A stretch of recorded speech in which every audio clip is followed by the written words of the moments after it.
कहते रहें कि नहीं ऐसा था, लेकिन जो सामने हमारे हैं और अगर आपने उसको निष्कासित कर दिया तो यह भी कोई बहुत स्वस्थ परंपरा नहीं है।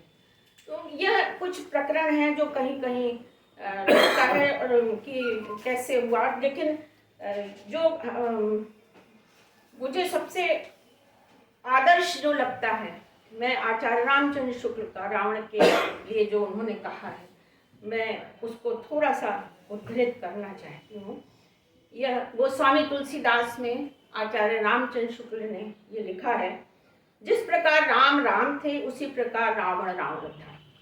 वह भगवान को उन ललकारने वालों में से था जिसकी ललकार पर उन्हें आना पड़ा था।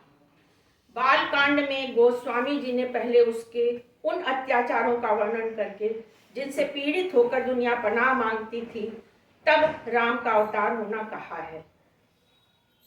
राम और रावण को चाहे अहूर मस्त और अहरमान समझिए, चाहे खुदा और शैतान, फर्क इतना ही समझिए कि शैतान और खुदा की लड़ाई का मैदान इस दुनिया से दूर था और राम रावण की लड़ाई का मैदान यह दुनिया ही थी। हमारी पुरानी अक्ल के अनुसार शुक्ल जी का एक बड़ा ये वाक्य है, जो जब पुराने शास्त्रों की बात करते हैं तो वहाँ अक्सर मैंने देखा है वो इस तरह से उसको उद्धृत करते हैं कि हमारी जैसे पुरानी चाल के लोग, हमारी पुरानी अक्ल के अनुसार धर्म के कुछ आधार बिना कोई प्रताप और ऐश्वर्य के साथ क्षण भर नहीं टिक पाता। रावण तो इतने दिनों पृथ्वी पर था। यही मूल है इस कथा का, इसलिए मैं इसे पढ़ रही हूँ। अतः और शुक्ल जी के एक भी वाक्य को अगर मैं अपने बात में बोलूंगी तो वो पूरी की पूरी वो बात स्पष्ट नहीं हो पाएगी, इसलिए मैं उद्धृत कर रही हूँ। अतः उसमें धर्म का कोई न कोई अंग अवश्य था। उसमें कष्ट सहिष्णुता थी। वह बड़ा भारी तपस्वी था। उसकी धीरता में भी कोई संदेह नहीं है। भाई पुत्र सभी कुटुंबी के मारे जाने पर वह लड़ता रहा।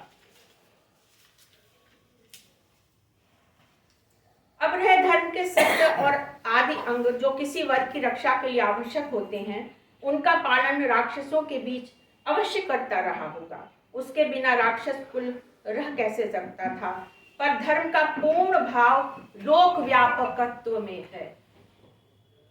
जो कहा जा रहा है कि वो हठी था इसलिए ऐसा हुआ, नहीं, आप ये समझिए कि क्यों रावण का संहार, रावण को क्यों उसको आवश्यक हो गया कि उस मृत्यु का वर्ण करना पड़ा उसको।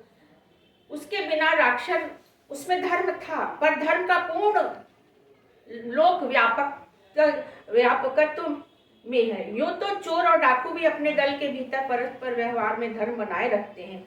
लोक धर्म वह है जिसके आचरण से पहले तो किसी को दुख न पहुंचे, यदि पहुंचे भी तो इतना आचरण करने से जितने लोगों को पहुंचता है उससे कम लोगों को। यह बुद्ध ने भी यही संदेश दिया था। सारांश यह कि रावण में केवल अपने लिए और अपने बल के लिए शक्ति अर्जित करने भर धर्म था।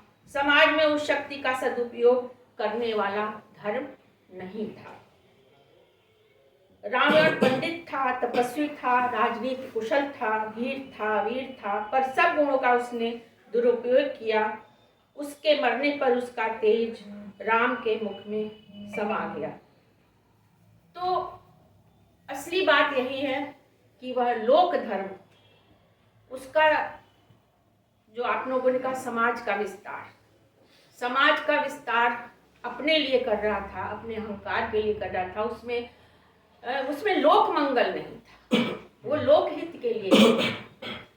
और यहीं पर उसकी जो समझ, हाँ, यही उसका कहेंगे कि श्रृंखलन था, यही इसी के कारण।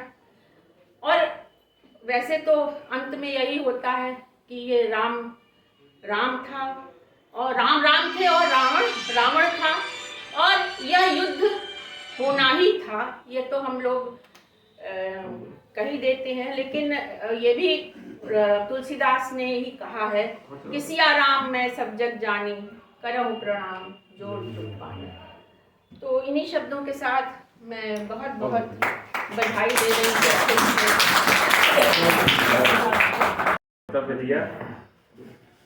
हर व्यक्ति के अंदर राम भी है, हर व्यक्ति के अंदर रावण भी है।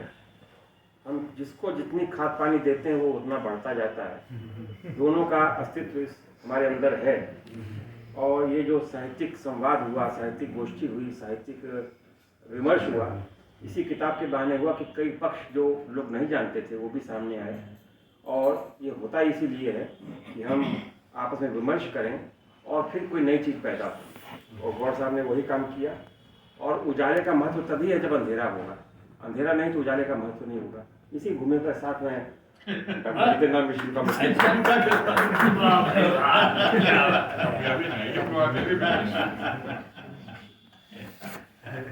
मंच की मेरी सहयोगी आदरणीय बहन डॉक्टर मुक्ता जी, विद्वान भाई राम सुधार जी, मेरे अत्यंत आत्मीय पड़ोसी मित्र डॉक्टर श्रद्धानंद जी, संचालन कर रहे डॉक्टर अत्रि भारद्वाज जी, वो बैठे हुए हैं गांधी निशानी मुनीरा खान या क्या नाम है? 2 मिनट का टाइम मिलता बोलने के लिए। तो अध्यक्षी अभी भी बोल लीजिए। तो अध्यक्षी शुरू। नहीं मैं बोल लीजिए। आप बोलिए। क्या नाम बताए? मैं नाम भूल गया था। क्या ठीक नाम दे रहा? सही नाम मुनीजा जी को। हम खुला मंच भी रख लेंगे बाद में। नहीं बोल लीजिए। आप सबको प्रणाम। और अध्यक्ष जी, हम सभी को सम्मानित हमारे मंच में बैठे हुए